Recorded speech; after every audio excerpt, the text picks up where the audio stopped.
Doctor वाली writing है मेरी, डॉक्टर वाली, समझ रहे हो? चलो एनीवे दोबारा बता यस देता सर, यस सर। फिर वो बने कि नहीं? हूँ। I am doctor of humanities, you know. Wow. Okay चलो, कूल कूल।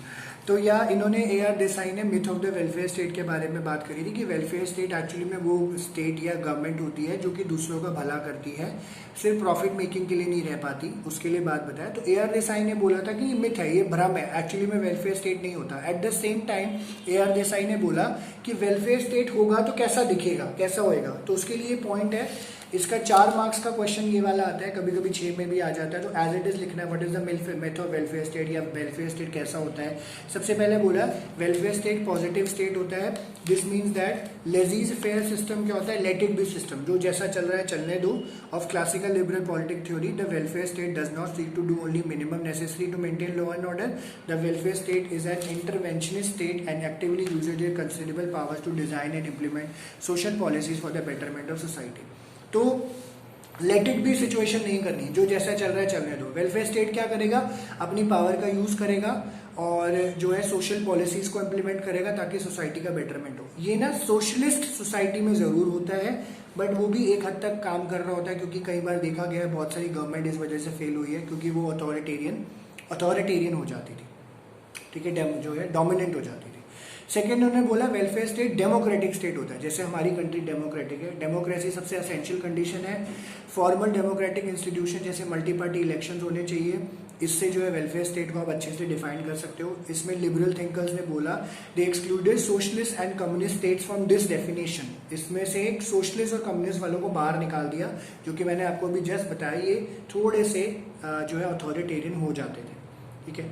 फिर कहते हैं welfare state involves a mixed economy. Welfare state होती है मिक्स्ड इकोनॉमी, जैसे हमारी इंडिया में है मिक्स्ड इकोनॉमी, जहाँ पे प्राइवेट पब्लिक कैपिटल एंटरप्राइजेस काम कर रहे होते हैं, गवर्नमेंट एंटरप्राइजेस काम कर रहे होते हैं। Welfare state does not seek to eliminate the capitalist market, और ना ही वो पब्लिक इन्वेस्टमेंट से मना करते हैं। बाय एंड लार्ज जो है गवर्नमेंट ही सारे रूल्स एंड रेगुलेशन बनाती है एंड प्राइवेट इंडस्ट्री जो है सारे काम आपके कर रही होती है, ठीक है। तो ये वेलफेयर स्टेट का क्राइटेरिया है, ये वेलफेयर स्टेट के फीचर्स हैं, ऐसा होना चाहिए।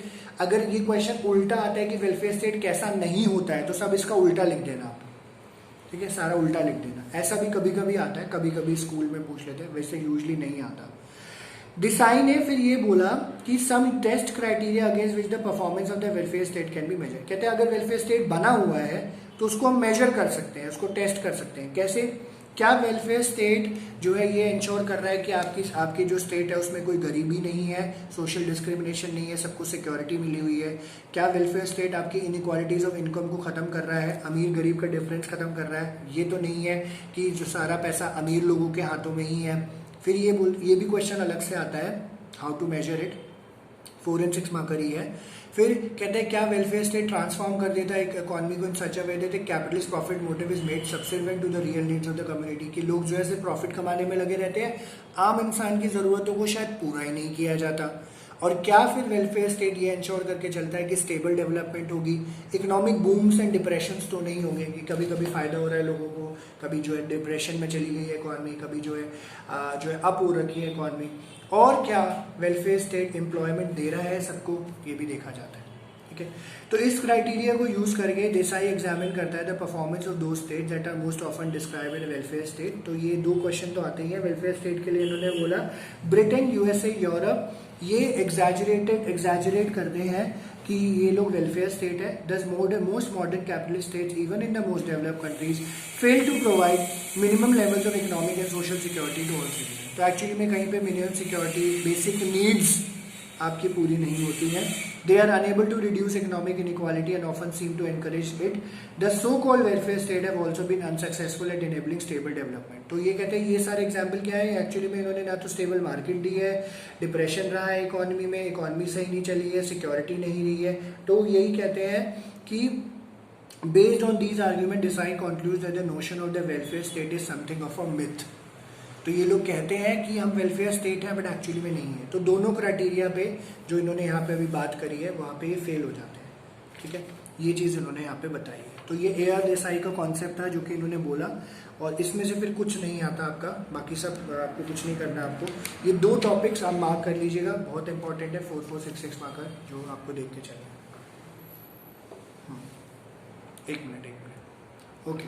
तो अब हमारे भाई साहब आते हैं MN श्रीनिवास भाई साहब। ठीक है, MN श्रीनिवास भाई साहब का भी बहुत ज़्यादा कंट्रीब्यूशन रहा है। ये आपका पीछा नहीं छोड़ेंगे, ये आपका पीछा 12 तक करेंगे, लास्ट तक। ठीक है, तो MN श्रीनिवास भाई साहब को याद करते चलिएगा। मैसूर नरसिम्हाचार श्रीनिवास 1916 से 1999 तक इनकी ज़िंदगी रही थी, और इस ज़िंदगी के बीच में इन्होंने काफ़ी सारी अचीवमेंट करी। तो MN श्रीनिवास ने जो अपना कॉन्सेप्ट दिया वो विलेजेस के ऊपर दिया, और इसको इन्होंने यहाँ पे कम्प्लीटली एक्सप्लेन भी किया है कि कहते हैं इंडियन विलेज और विलेज सोसाइटी जो है हमेशा से इंटरेस्टिंग रही है श्रीनिवास के लिए, उनको पढ़ना चाहते थे। और ऑल्दो कहते हैं उन्होंने काफ़ी सारे विलेजेस को विजिट भी किया है, सर्वेज इंटरव्यू भी किए हैं, but it was not until he did field work for a year at village near Mysore that he really acquired first-hand knowledge of village society.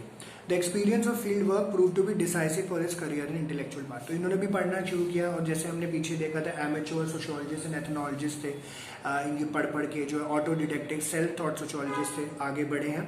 Srinivas held encourage and coordinate a major collective effort in producing detailed ethnographic account of village society during 50s and 60s. तो इनका contribution क्या रहा था, 50 और 60s में इन्होंने जो है एक विलेज को पढ़ा था, along with other scholars like S.C. Dubey and D.N. Majumdar. Srinivas was instrumental in making village studies the dominant field in Indian sociology during this time. तो obviously कोई concept तो था नहीं, शहर इतने ज़्यादा डेवलप थे नहीं, तो उन्होंने बोला इसको सबसे पहला पढ़ना ज़रूरी है कि गाँव को पढ़ा जाए, गाँव को अंडरस्टैंड किया जाए।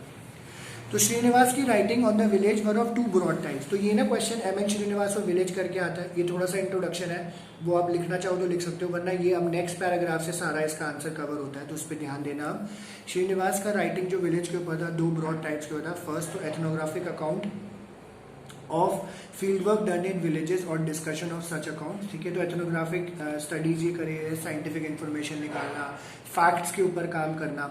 Second kind of writing include a historical and conceptual discussion about the Indian village as a unit of social analysis. तो पहले तो रिसर्च बेसिस पे किया गया, दूसरा इन्होंने बोला इसको सोशल एनालिसिस किया जाए। In the latter kind of writing, Srinivas was involved in debate about the usefulness of the village as a concept. तो उन्होंने बोला विलेज क्यों यूजफुल है, कैसे यूजफुल है।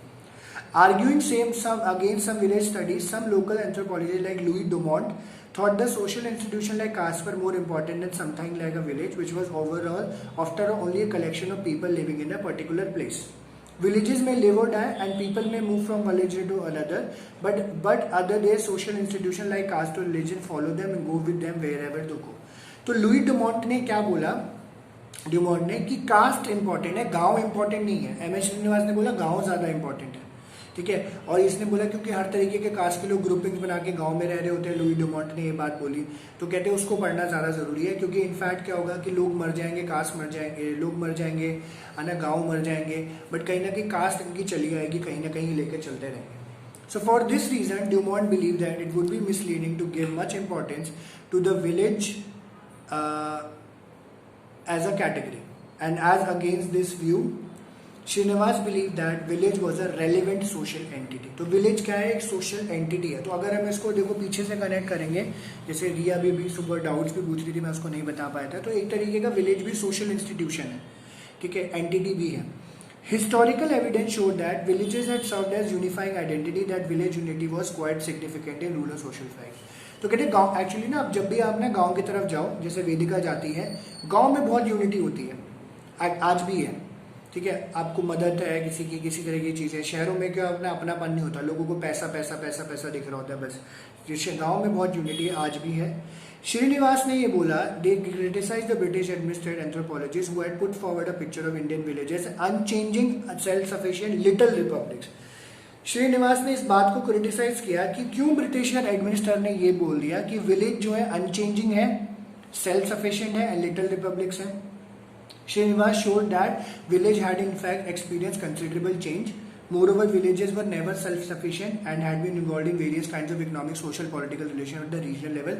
क्योंकि देखो गांव में बैठ के काम नहीं हो सकता था, तो मेजरली गांव का बाहर से कनेक्शन ज़्यादा रहता था, एंड देन ऑन काम करा करते थे।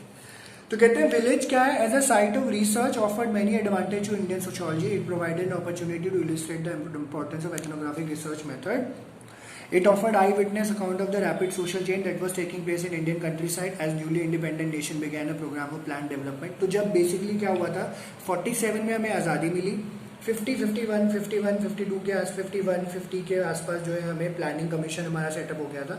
उन्होंने गांव कूचों की डेवलपमेंट के लिए काफ़ी चीज़ें करी गई, तो उनसे काफ़ी ज़्यादा बदलाव हमें देखने को ओवरऑल मिला था।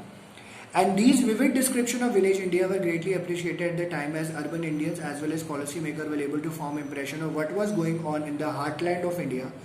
Village studies thus provide a new role for a discipline like sociology in the context of Indian nation। तो कहते हैं विलेज अगर आप पढ़ते हो सोशोलॉजिकल डायमेंशन में बहुत अच्छा कॉन्ट्रीब्यूशन है इसका। Rather than being restricted to the study of primitive people, it could also be made relevant to modernizing society। क्योंकि कहीं ना कहीं कहते हैं जो चेंजेस हैं वो यहाँ से निकल कर हुए हैं, लोग या तो निकल कर गए हैं या फिर आगे चलकर चली हैं चीज़ें, तो इससे थोड़ा सा बदलाव हमारा आया है, तो इनको पढ़ना ज़रूरी है। आप ये बोलो कि हम प्रिमिटिव पीपल के बारे में पढ़ रहे हैं, ऐसा कुछ नहीं है। इससे आपको जो है काफ़ी हद तक जो है काफ़ी हेल्प यहाँ पे मिल रही होती है, ठीक है। ये जो है एम.एन. श्रीनिवास ने गांव के ऊपर बोला था, तो इसमें 2 रिसर्चर्स हुई और उन्होंने बोला अनचेंजिंग नहीं है, सेल्फ सफिशिएंट तो नहीं था, और लिटिल रिपब्लिक्स भी क्यों बोला गया, इसका कनेक्शन बाहर से किया जाता है। तो ये इसका आंसर भी है एक्चुअली में, जो मैंने क्वेश्चन बोला, क्वेश्चन डायरेक्टली आता है discuss M N. Srinivas on village. M N. Srinivas का विलेज के ऊपर क्या कॉन्ट्रीब्यूशन है, एम.एन. श्रीनिवास ने कैसे कंसिडर किया विलेज अनचेंजिंग नहीं है, सेल्फ सफिशिएंट है नहीं है, ठीक है, ये सब चीज़ें पूछ ली जाती है। तो इसका आंसर यही है जो हमने अभी पढ़ा है। और इसकी ग्लॉसरी मार्क कर लेना आप। ग्लॉसरी में आपको एसिमिलेशन, एंडोगेमी, एक्सोगेमी और लेजीज फेयर दिया हुआ है, ये आप मार्क कर लीजिएगा। एसिमिलेशन बेसिकली क्या होता है, a process by which one culture dominant one gradually absorb another into them so it is no longer alive or visible at the end of the process। जैसे इंडिया में हिंदू सारे नजर आ रहे होते हैं तो कहते हैं लोग अब्जॉर्ब कर लेंगे, पर yet at the same time सारे लोग डिस्टिंक्ट हैं, सबकी लोगों की अपनी आइडेंटिटी हो जाती है, तो ये सिमुलेट करने की कोशिश करी जाती है, होता नहीं है। एंडोगेमी में पता है marrying within your own caste, exogamy married outside your caste, and laissez faire is leave alone या लेट इट बी, इसको बोला जाता है। फ्रेंच फ्रेज है, फ्रेंच रेवोल्यूशन के टाइम पे भी आप लोगों ने पढ़ा होगा। इकोनॉमिकल पॉइंट ऑफ व्यू से ये बोला जाता है, फ्री मार्केट या फ्री इकोनॉमी को ये सजेस्ट करता है कि ना जैसे इकोनॉमी चल रही है चलने दो। जैसे जो इकोनॉमिक्स के बच्चे हैं उनको पता होगा डिमांड एंड सप्लाई है, तो फ्री छोड़ दो उसको, ठीक है, जो जैसा चल रहा है आने दो, कंट्रोल करके नहीं रह सकते, जिस तरीके से चले। तो फ्री इकोनॉमी का कॉन्सेप्ट यहाँ पे बताया जाता है, ठीक है, ये इन्होंने बताया। तो ये चैप्टर आपका ख़त्म हो गया फॉर्चुनेटली, सिलेबस भी ख़त्म हो गया, रिवीजन हमारी ऑलरेडी चली रही थी, तो इस बुक की हम रिवीजन ऑब्वियसली करेंगे ही। मैंने आपको नोट्स नहीं भेजे हैं, बन गए हैं, थोड़े से क्वेश्चन रह गए हैं, तो उसके मेरे को आंसर थोड़े से क्लियर नहीं हो रहे थे क्योंकि बहुत बड़े बड़े होते हैं, उसको कट शॉर्ट कर रहा हूँ। तो कल मैं आपको 2 चैप्टर्स के भेज दूंगा, तो आप वो देख लेना, और सैटरडे को इसी एक का टेस्ट मैं लूँगा उसी में से, ठीक है, उसी में से। तो 2 दिन आपके पास आई थिंक सफिशिएंट होंगे, आप उसको प्रिपेयर कर सकते हो। जिसको सेंटर आना है सेंटर आके दे देना, और जिसको नहीं आना है तो ऑनलाइन दे देना, ठीक है जी, यही था। किसी को कुछ पूछना है इसमें से, कोई डाउट किसी को? वो मैं बता दूंगा। तो मेरा 5 o'clock तक एग्जाम चलेगा, तो आई डोंट थिंक मैं 7 दिन को देने की हालत में। अच्छा ठीक है, कोई बात नहीं।